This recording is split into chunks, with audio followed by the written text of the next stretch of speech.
What if a little boy had the power to turn his dreams into reality?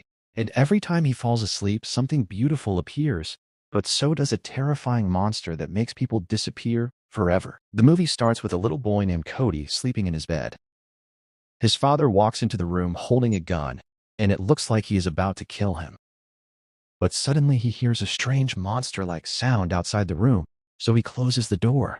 Then he apologizes to Cody and points the gun at him again right before he can do anything. The door opens and he drops the gun. Cody wakes up and sees his father standing there, and he has no idea what is going on after that. We move to a married couple at an orphanage because they want to adopt a child. Husband is named Mark and his wife is named Jessie.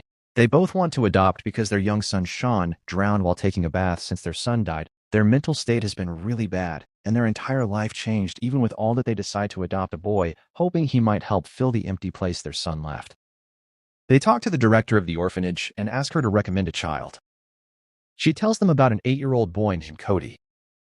She explains that Cody went through a very difficult childhood that no kid his age should ever have to handle. She tells them his mother died from cancer when he was 3 years old. After that, he was moved to the orphanage, and not long after a family adopted him.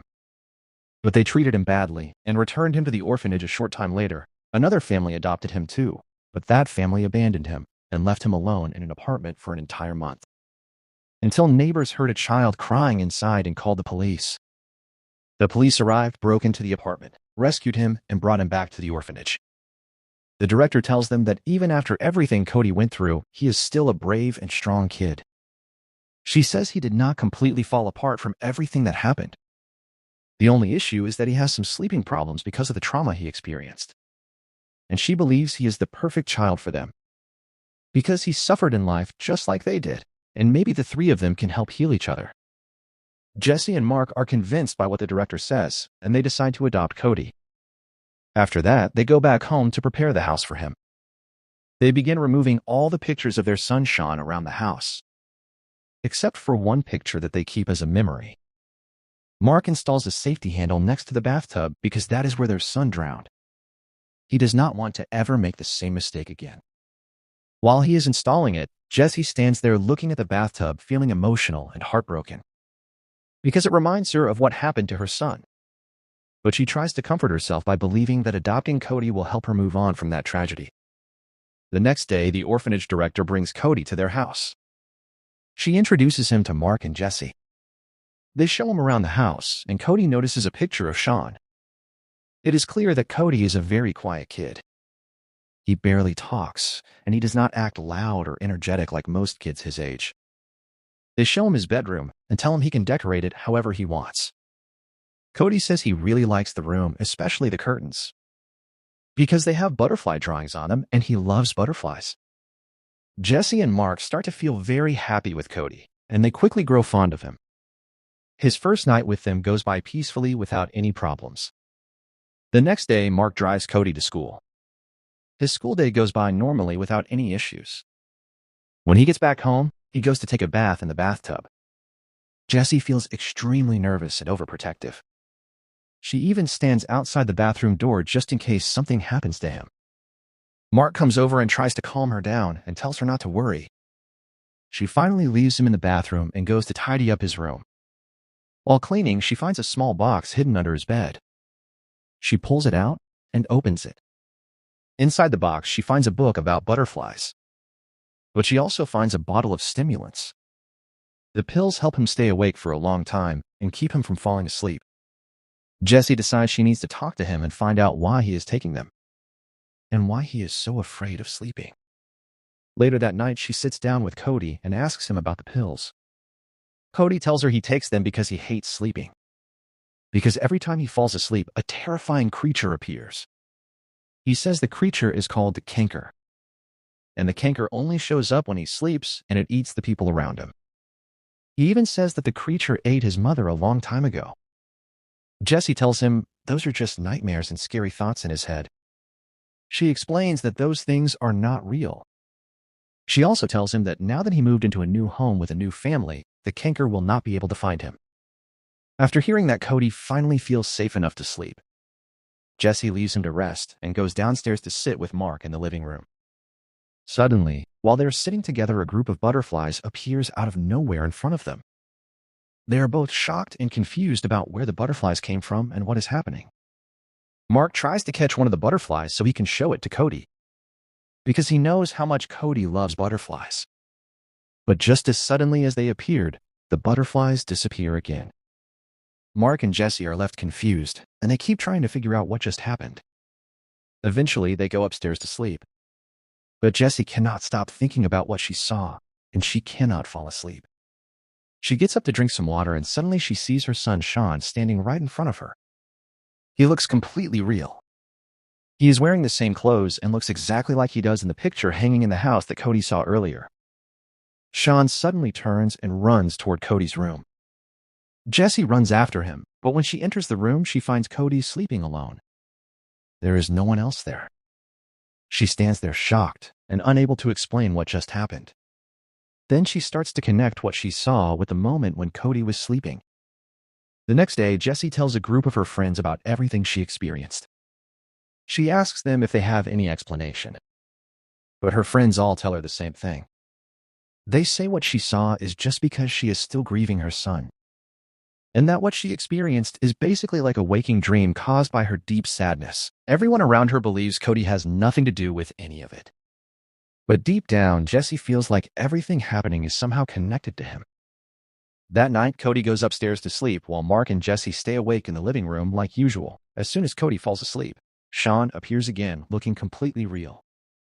This time, Mark is there with Jessie, and both of them cannot believe what they are seeing. They slowly walk closer to him, feeling emotional and heartbroken. Then suddenly, he disappears. Right after that, Cody walks downstairs and apologizes for the dream he just had. Then he goes back up to his room. In that moment, Jessie becomes certain that everything happening is because of Cody, and that his dreams are somehow coming to life. Jessie stays awake the entire night thinking about what happened the next day. She tells Mark that she feels incredibly happy because she saw their son again, and she wishes she could hear his voice. Then she comes up with an idea. She decides to show Cody a video where they can hear Sean's voice, hoping that when Cody dreams about him, he might speak later. When Cody comes back from school, Mark and Jessie prepare a special family dinner. After they eat, they spend some time playing with him. Then Jessie plays a video of Sean from a Christmas party. They let Cody watch the video while Mark and Jessie struggle to hold back their tears as they watch their son on the screen. Cody watches the video very carefully and pays close attention. That night, Jessie takes Cody to his room so he can sleep. She reassures him that they are not upset with him about what happened before and that he can sleep and dream however he wants. She leaves the room and goes downstairs to sit with Mark. They wait, hoping that Sean will appear again. Suddenly, they begin to see a Christmas tree appear in the room. Then they see their son Sean wearing the same clothes he had in the video. They can even hear his voice speaking, and they feel incredibly happy seeing him again. But at the same time, the canker appears inside Cody's dream while he is sleeping. The creature tells Cody that it will keep following him and will never leave him alone. Cody suddenly wakes up, terrified. And the moment he wakes up, Sean disappears again. Mark and Jessie hold each other, feeling devastated the next day. When Mark returns home with Cody, he is shocked to see that Jessie has filled the house with pictures of Sean. Mark becomes angry when he realizes that Jessie is only trying to use Cody so she can see their son again. He asks Jessie to speak with him privately. He tells her what she is doing is basically child abuse. He reminds her that they adopted Cody to raise him, not to use him, and that what she is doing is unfair to the boy. He makes it clear that he will never allow this to continue. Then he takes down all the pictures of Sean from the walls. The next day, when Cody arrives at school, another student starts bullying him. But Cody refuses to stay quiet. He fights back and beats the boy in front of everyone before walking away. Later during the school day, Cody feels extremely tired because he did not sleep the night before, so he waits for recess. When the break starts, he stays alone inside the classroom so he can sleep for a little while. While Cody is asleep, the same boy he fought earlier sneaks into the classroom looking for revenge. But before he can get close to Cody, the canker suddenly appears in front of him. The creature attacks him, and he disappears completely. A girl from the school witnesses what happens. She screams in terror, and Cody immediately wakes up. Later, the police arrive at the school to investigate the disappearance of the boy. Cody becomes very nervous and frightened. He tells Jessie they should leave quickly because a student has gone missing. When they get back home, Cody decides that he will never sleep again. he wants to stay awake so the canker cannot appear. Meanwhile, Jessie decides to stay awake all night, hoping that Cody will eventually fall asleep so she can see her son again. Cody fights to stay awake, but the exhaustion begins to overwhelm him. Then something strange starts happening. He begins seeing terrifying things even while he is awake. He starts screaming hysterically until Jessie comes to him. She stays beside him the entire night, trying to calm him down. The next day, Cody refuses to go back to school after everything that happened. So Mark decides to take him out for a day to relax and have some fun. At the same time, Jessie visits a doctor. She knows. She tells him that her son has not slept for 2 days, and she asks for a very strong sleeping pill that will make him sleep for a long time. The doctor writes her a prescription for powerful sleeping medication. Her real plan is to force Cody to sleep so she can see Sean again. That night, Jessie secretly puts the medicine into Cody's drink. She brings him the cup and insists that he drink it after a while. The medication takes effect, and Cody falls into a deep sleep. When he falls asleep, Sean appears to Jessie again, but this time, something is very wrong. Sean looks terrifying and distorted because Cody is actually having a nightmare, not a normal dream. Then the worst thing happens. The canker appears in front of them. The creature attacks. Mark runs to Cody, trying to wake him up so the dream will stop. But Cody is in an extremely deep sleep because of the medication Jessie gave him. When the canker attacks Mark, it captures him, and he completely disappears. Then the creature strikes Jessie and knocks her unconscious. The next morning, Jessie wakes up to the sound of Cody calling for help. He contacts the police, saying that his mother is badly hurt and he does not know what to do. The police arrive and take control of the situation. They decide to take Cody back to the orphanage. After discovering that he was given sleeping medication, they believe he was not being treated properly, and since Mark has disappeared and no one knows where he is, the authorities decide that the house is not a safe place for Cody, so he is returned to the orphanage again after the police leave. Jessie is left alone, feeling devastated and full of guilt about what happened to her husband. Jessie stays in the house holding her husband's clothes, crying and completely broken, not knowing what to do. The next day, she goes to the orphanage and talks to the director, hoping she can bring Cody back home. But the director refuses and tells her she is a danger to the child. While she is in the office, Jessie notices Cody's full file sitting on the desk. She keeps talking to the director until she finds the chance to steal the file and leave. She sits alone and starts reading everything inside. She discovers that the wife from the first family who adopted Cody is missing, and no one has been able to find her. And the husband is locked inside a mental hospital. Jessie decides to go meet that man and ask him what really happened. When she meets him, she tells him everything that happened with her and Mark. The man tells her that he and his wife were happy at first, and everything was normal after they adopted Cody. Until one day, a terrifying creature appeared. The same creature called the canker took his wife, and she disappeared completely. He says he spent all his time trying to find a way to bring her back, but nothing worked. When he finally lost all hope, he decided the only solution was to kill Cody, because he believed Cody's dreams were the reason his wife vanished. But his attempt failed, and the police arrested him. When he tried to explain the story, no one believed him. Everyone said he was insane, and they locked him in a psychiatric hospital. He tells Jessie the only solution she has left is to kill Cody. But Jessie refuses completely and leaves. She goes back home and continues reading the file. She starts searching for any clue that could help her understand what is happening. Eventually, she decides to look deeper into the life of Cody's real mother, who died from cancer when he was little. Jessie searches through the mother's records until she finds a box the mother left for Cody before she died. Inside the box, there is a butterfly doll and a diary. Jessie takes both of them and leaves. Back at home, she starts reading the diary. Later that night, she goes to the orphanage looking for Cody. When she arrives, she notices butterflies everywhere, and she realizes that Cody must be asleep. She also understands that she will probably see many terrifying things because of Cody's nightmares. Even though she is scared, she keeps going. She knows everything around her is only an illusion, and she believes she now has the solution to the problem.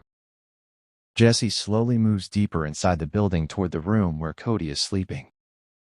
Along the way, she faces many frightening visions. She is terrified, but manages to keep moving forward. Suddenly, the canker appears in front of her, rushing straight toward her. Right before it attacks, Jessie pulls out the butterfly doll. She holds it up in front of the creature.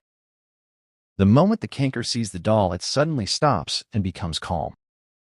It gently takes the doll, as if it recognizes it. Then the monster slowly transforms into Cody. And after that, it disappears. This is the moment we understand that the canker was actually Cody's past and his trauma that kept chasing him everywhere. Jessie walks to Cody while he is still asleep, picks him up and takes him out of the orphanage back home. The next day, Cody wakes up, and Jessie begins explaining everything to him. We learn that the diary she found actually belonged to Cody's mother. She used to write about her daily life with him. Their life together was happy and peaceful, until she discovered she had cancer, and it was already in a late stage. When she started chemotherapy, her hair fell out and her appearance changed drastically. She ended up looking very similar to the monster Cody kept seeing in his nightmares. Cody saw his mother in that condition before she died, and his young mind believed the canker was the creature that took her away. The truth is that the canker was actually cancer. But because he was a small child, he pronounced the word as canker. His subconscious mind kept growing that fear until it turned into the terrifying monster that haunted his dreams. When that monster saw the butterfly doll, the toy his mother gave him, it reminded him of the love and safety he once had. And because of that, the fear finally disappeared. Cody was finally able to face his past and move on, thanks to Jessie. In the end, Cody stays with Jessie, and the two of them begin a new life together. Both of them slowly heal and help each other recover from the tragedies they suffered. And that is where the movie finally ends. Do not forget to subscribe to the channel, turn on notifications so you never miss a new video, and I will see you next time. Take care.